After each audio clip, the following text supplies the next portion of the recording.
In this video we have two tables, employee and department.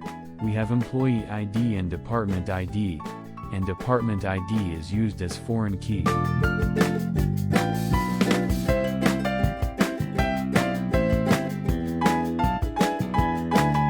We have typically 5 types of join, which are inner join, left, right, full and self join. Now in this video we will apply inner join for demonstration.